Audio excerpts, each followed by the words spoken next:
Hello guys, welcome to my blog. तर आज सकाळी आवरून घेतलं, नाश्ता वगैरे सगळं तयार करून खाऊन वगैरे सगळं झालं. तर चिकूलाही खाऊन झालं, तर त्यालाही पूर्ण तयार करून घेतलं आणि जायच्या तयारीला निघालो. आम्ही कॅब बुक केली होती आणि शुभम चालला होता ॲक्च्युली सोलापूरला. तो आमच्यासोबत येत नव्हता. 1 तासाच्या ट्रॅव्हलिंगनंतर आम्ही कात्रजच्या इस्कॉन टेम्पलला 12:15ला पोचलो आणि गेल्या गेल्या आम्हाला प्रसाद मिळाला. तो प्रसाद घेऊन आम्ही पुढे गेलो. भरपूर व्हेजिटेबल्स असलेल्या पोहे हा तो प्रसाद होता. एकदम टेस्टी होता. You should try. त्यानंतरनं पुढे एंट्री केल्यानंतरनं गोमाताची पूजा चालू होती. सर्वजण आपापल्या परीने काही ना काही गोमातेला काहीतरी खाऊ घालत होते आणि तिच्या पाया पडून पुढे जात होते. तर हे असं कात्रजचं भव्य दिव्य इस्कॉन टेम्पल पाहून मन अगदी तृप्त झालं होतं.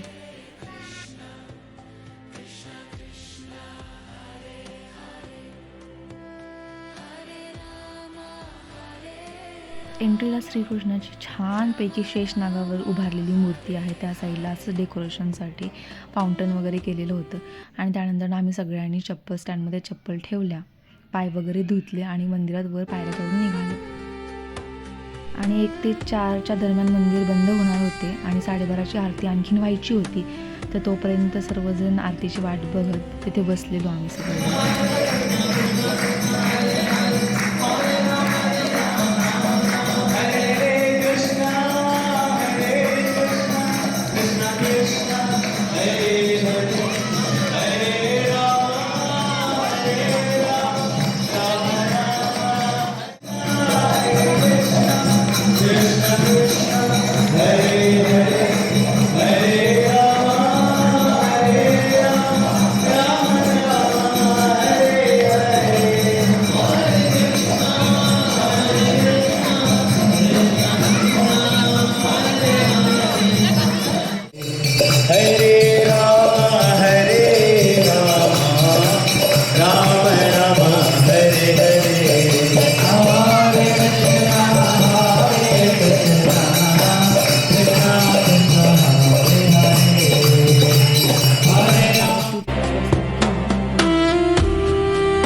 आरती झाल्यानंतर सर्व भाविकांसाठी जेवणाची मोफतमध्ये सोय केली असते.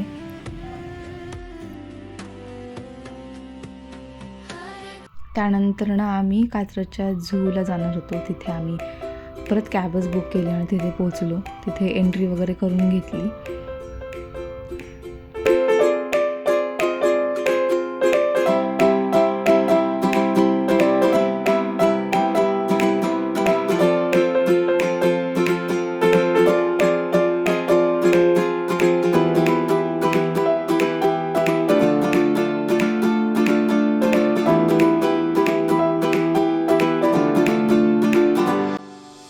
त्या झूमध्ये आम्ही अनेक प्रकारचे सरपटणारे प्राणी म्हणजे की साप, वेगवेगळ्या प्रकारचे अजगर, मगर वगैरे सगळं पाहिलं आम्ही.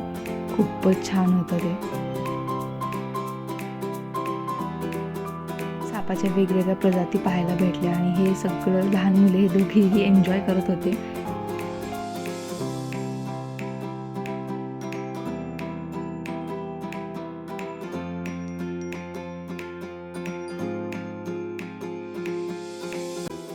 आणि ज्या बिबट्यामुळे अख्ख्या पुणे शहरामध्ये भीतीचे वातावरण झाले आहे, त्या बिबट्याला आम्ही खास भेट देण्यासाठी झूमध्ये आलो होतो आणि त्याचे दर्शनही झाले.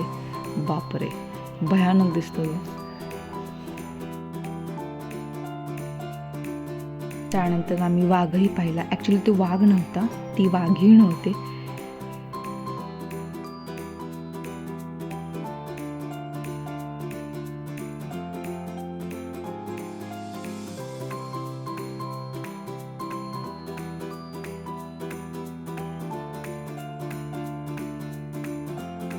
पांढरा वाघही पाहिला.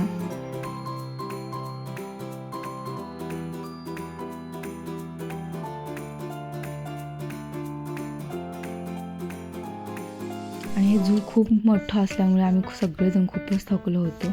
त्यामुळे आम्ही बाहेर आल्यानंतर पावभाजी, भेळ वगैरे खाल्ला आणि परत जाण्यासाठी कॅब बुक केली. तर आजचा व्लॉग कसा वाटला मला नक्की कमेंटमध्ये करून सांगा. Bye bye.